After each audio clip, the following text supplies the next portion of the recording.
Doctor ortho Ayurvedic oil और capsule, अब दर्द भी घुटने टेकेगा। सीटी अभ्यर्थियों को एचएससी ने दी बड़ी राहत। बायोमेट्रिक प्रक्रिया के लिए एडमिट कार्ड उपलब्ध हुए। अधूरा सत्यापन अब पूरा कर सकेंगे उम्मीदवार।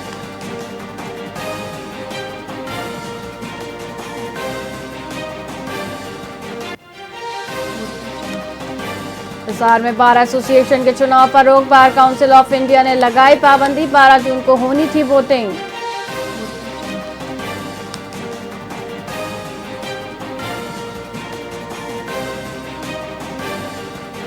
पंचकूला मेयर कार्यालय को बम से उड़ाने की धमकी। ईमेल के जरिए दी गई बम से उड़ाने की धमकी।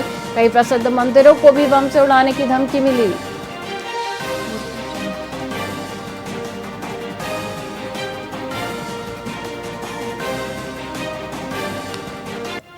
हरियाणा के 10 जिलों में आंधी बारिश का ऑरेंज अलर्ट। पश्चिमी विक्षोभ सक्रिय। 60 किलोमीटर की रफ्तार से चलेंगी आंधी।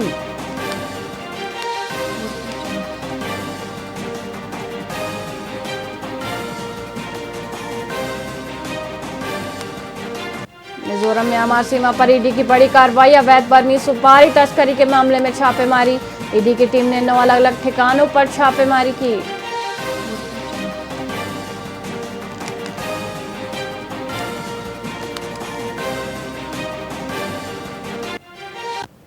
नमस्कार, आप देख रहे हैं वीआईपी न्यूज और मैं हूं आपके साथ वैशाली श्रीवास्तव। आइए रुक करते हैं खबरों की ओर। हरियाणा के शिक्षा मंत्री महिपाल ढांडा का सादगी भरा अंदाज जनता दरबार में देखने को मिला। उन्होंने प्रोटोकॉल तोड़कर फरियादियों की समस्याएं सुनने के लिए फर्श पर बैठकर लोगों की समस्याएं सुनी। मंत्री ने कहा कि इस तरह वे हर व्यक्ति की समस्या को आसानी से समझ पाते हैं। वहीं विधायक अर्जुन चौटाला की एसपी के साथ हुई बहस को उन्होंने गलत ठहराया और कहा कि ऐसे हथकंडों से राजनीति में सफलता नहीं मिलती। मंत्री ने अर्जुन चौटाला को नसीहत दी कि वे डरा धमकाकर राजनीति न करें, क्योंकि राजनीति में धैर्य और संयम की आवश्यकता होती है। उन्होंने कांग्रेस जनता पार्टी के वर्चस्व को भी नकारा। एक आदमी 4 घंटे से बैठा है, उसको बेचारे का नंबर ही नहीं पड़ता। तो मैंने आज थोड़ा सा अपना ही सिस्टम चेंज किया है, क्योंकि मैं 2 भी लाइन से मेरा कितना भी प्रिय कार्यकर्ता हो, चाहे मेरा रिश्तेदार भी है। अब आपने देखोगे तो 2-4 तो रिश्तेदार भी थे। मैंने भी उनको कहा वहां बैठो तो आपका नंबर है, मैं वहीं आऊंगा वहीं करूंगा। तो थोड़ी एक व्यवस्था बनाई है और कुछ नहीं। खड़ा यार 4 घंटे से खड़ा हूं तो थोड़ी देर बैठ के भी सुन ले, क्या होगा उसमें। इस तरह के हथकंडों से कभी आदमी राजनीति में सफल नहीं हो सकते। राजनीति में बहुत शालीनता की, बहुत संयम की, धैर्य की जरूरत होती है। बाडा विधानसभा में मतदाता सूची के विशेष गहन पुनरीक्षण अभियान के तहत ड्राफ्ट मतदाता सूची में शामिल सभी मतदाताओं के लिए एन्यूमरेशन फॉर्म भरना अनिवार्य होगा। यह अभियान 5 जून से शुरू होगा, जिसमें बूथ लेवल अधिकारी घर घर जाकर ये फॉर्म उपलब्ध करवाएंगे। मतदाताओं को फॉर्म भरकर बीएलओ को ही वापस करना होगा। इस प्रक्रिया का उद्देश्य मतदाता सूचियों को अधिक शुद्ध, पारदर्शी और विश्वसनीय बनाना है। मृत मतदाताओं के नाम हटाने, दोहरी प्रविष्टियों को समाप्त करने, स्थानांतरित मतदाताओं के रिकॉर्ड सत्यापित करने और नए पात्र नागरिकों के नाम जोड़ने का कार्य भी किया जाएगा। जुलाई 2026 को अहर्ता तिथि निर्धारित है।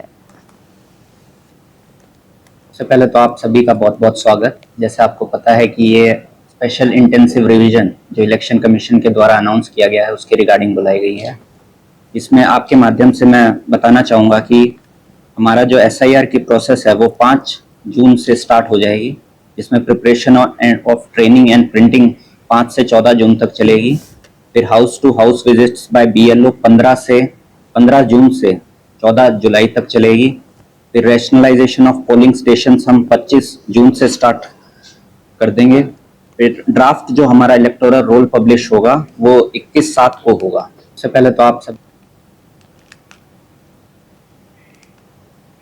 कैबिनेट मंत्री रणवीर गंगवा ने रेवाड़ी में ग्रीवेंस कमेटी की मासिक बैठक की अध्यक्षता की। बैठक में कुल 16 परिवादों में से 10 का मौके पर ही समाधान किया गया, जबकि 4 की रिपोर्ट संबंधित विभागों से मांगी गई। मंत्री ने DTP को कोसली की अनअप्रूव्ड कॉलोनी के मामले में फटकार लगाई। यहां सरकार द्वारा रेगुलर करने के बावजूद प्लॉट को आम रास्ता दिखाया गया था। अंसल सोसाइटी के निवासियों को बिजली कनेक्शन न मिलने पर मंत्री ने सोसाइटी प्रबंधन को 15 दिन में कनेक्शन देने का अल्टीमेटम दिया, अन्यथा एफआईआर की चेतावनी दी। उन्होंने अधिकारियों को फील्ड में सक्रिय रहने के निर्देश दिए।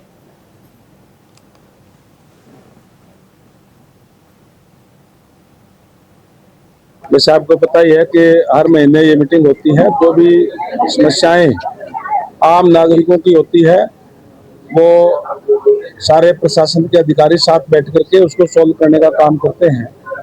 आज की मीटिंग के अंदर टोटल 14 कंप्लेंट थी, जिसमें से 10 कंप्लेंट्स का मौके पे निपटारा कर दिया गया है और 4 जो कंप्लेंट है उसमें आगे की रिपोर्ट मांगी गई है, जो अगली मीटिंग के अंदर हमारे अधिकारीगण जिस डिपार्टमेंट की थी उसको दी गई है और वो अगली मीटिंग के अंदर उसकी रिपोर्ट पेश करने का काम करेंगे। जैसे आपको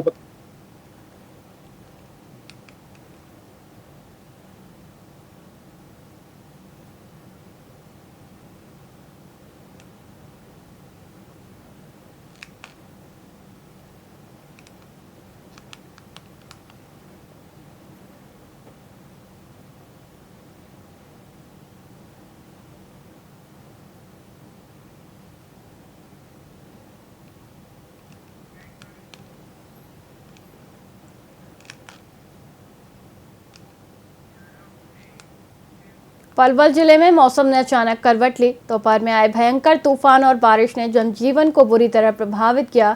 तेज हवाओं के कारण कई पुराने पेड़ गिर गए, जिससे यातायात ठप हो गया।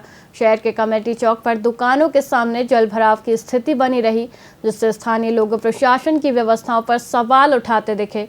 लोगों का कहना है कि मानसून की तैयारी पूरी न होने के कारण यह समस्या उत्पन्न हुई। दर्जनों स्थानों पर पेड़ और बिजली के खंभे क्षतिग्रस्त हुए और राष्ट्रीय राजमार्ग पर भी जलभराव से वाहनों की रफ्तार थम गई। एलिवेटेड पुल के नीचे भी पानी का झरने जैसा बहाव देखा गया, जो चिंताजनक है। सफाई करने आए, जेसीबी से सफाई की और उससे जेसीबी से नाला तोड़ दिया। इसमें चलाना आता नहीं था, मना करी और 4-5 दिन हो गए, कोई हिसाब नहीं है। कोई नाला था। हाँ जी, समस्या ये है जी, वो सफाई करते में उसने तोड़ दी।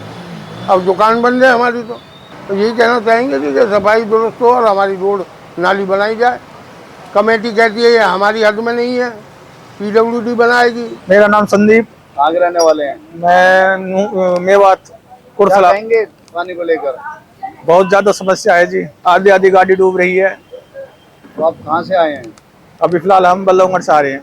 ये सरकार की लापरवाही है, नगर निगम की लापरवाही है, तो ये सफाई करनी चाहिए इनको। नहीं ये तो सारे लत्ते भीज के गड्ढे हैं, गड्ढे में जाने का खतरा है। क्या कहना चाहेंगे? भाई साहब आपके सामने कहने की मतलब किसी भी व्यवस्था को बताने की जरूरत ही नहीं है जी। कोई ना बोले तो ही समझ जाएगा क्या हाल है। शहर बिल्कुल नर्क बन चुका है जी। नर्क से भी कोई बदतर जगह है तो पलवल है। पूरी सड़कों पे पूरे हुड्डा से आओ आप आगरा चौक के 2-2, 2.5, 3-3 फुट पानी है। दुकानों में पानी भर चुका है जी। ये तो आध घंटे की बारिश है। ये सरकार की मानसून की तैयारी जी। जी ये ट्रैक्टर खड़े हैं दिखाने को, जेसीबी चल रही है जी। ये सफाई करने आए।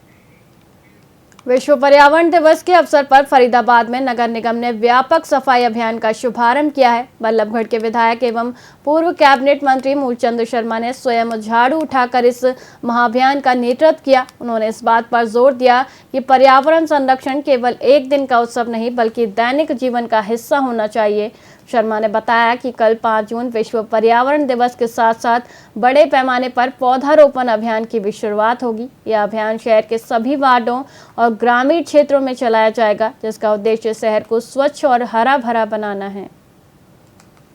5 जून से विश्व पर्यावरण दिवस है और आज से ही निगम ने पूरे सफाई अभियान की शुरुआत की है। कल से पूरे दुनिया में कल उसको धूमधाम के साथ मनाया जाएगा।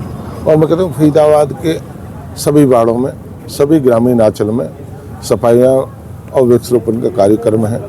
और मैं कहता हूँ इसको सबको हरियाणा सरकार और केंद्र की सरकार इसको विश्व स्तर पर बना रही है। और सफाई का अभियान सभी शहर के विधायकगण, पार्षदगण, अधिकारी, आम सामाजिक धार्मिक संगठन इस सफाई अभियान में रहेंगे। जो स्वच्छ रखना है अपने उसको, और ज़्यादा से ज़्यादा पेड़ों की शुरुआत अभी लगातार चालू रहेगा कि पेड़ों की भी शुरुआत कल से होने वाली है। आज से हमने शुरुआत की है 5 जून से।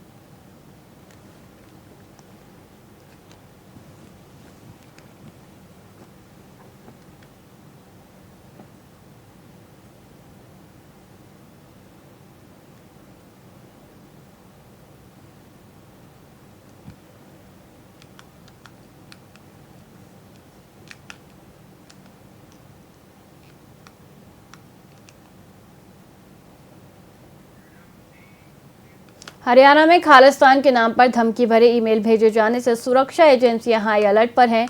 खालिस्तान नेशनल आर्मी के नाम से भेजे गए इन ईमेल्स में हरियाणा को खालिस्तान बनाने का दावा किया गया है। ईमेल में कुरुक्षेत्र के स्थाणु महादेव मंदिर और पेहोवा के कार्तिकेय मंदिर को उड़ाने की धमकी दी गई है। साथ ही गुरुग्राम मेयर कार्यालय, नगर निगम कार्यालय और रेलवे ट्रैक पर आईईडी धमाके करने की भी चेतावनी दी गई है। यह धमकी ऐसे समय में आई है जब मुख्यमंत्री नायब सैनी के कुरुक्षेत्र में कई कार्यक्रम प्रस्तावित हैं। मेल में 1984 के ऑपरेशन ब्लू स्टार का हवाला देकर बदला लेने की बात कही गई है।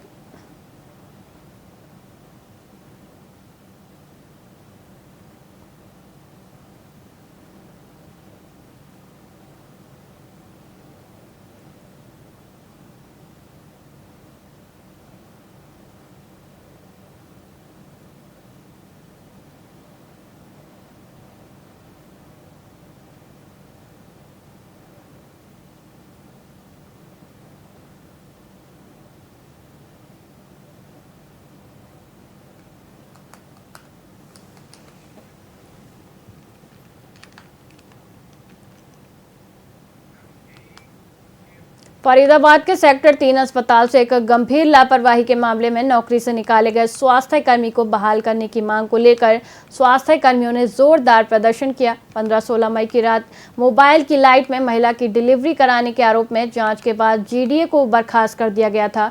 इसके बाद से स्वास्थ्य कर्मियों में भारी रोष है। बहाली की मांग को लेकर वे सिविल सर्जन कार्यालय के बाहर धरने पर बैठे हैं, लेकिन कोई आश्वासन न मिलने पर उन्होंने सड़कों पर उतरकर प्रदर्शन तेज कर दिया। उन्होंने चेतावनी दी है कि जब तक निकाले गए कर्मचारी सुखवीर की बहाली नहीं होती, उनका धरना जारी रहेगा।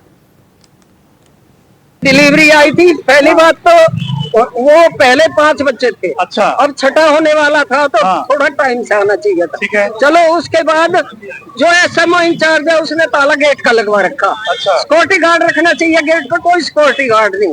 और बिना सिक्योरिटी गार्ड के ये भाई ऊपर था ऑपरेशन थिएटर में। जब वो इनको पता चला, मैसेज गया, ये तुरंत आए। वो डिलीवरी हो चुकी, इन्होंने टॉर्च से उसको बच्चे को भी बचाया और जच्चा को बताया, जो हमारी स्टाफ नर्स थी वो भी, और ये 4th क्लास की, दोनों को बचाया, सुरक्षित ले गए ऊपर। अच्छा। ऊपर ले जाके उसकी जो वो उपचार है वो किया, वो नाल वगैरह काट के उनको किया। अच्छा। और खूब तसल्ली दी। और जो पेशेंट के घर वाले, वो घर वाले खुश हैं। अच्छा। उन्होंने एप्लीकेशन दी है कि हमें इन कर्मचारियों से कोई दिक्कत नहीं है। अच्छा। हमारी खूब सेवा की है।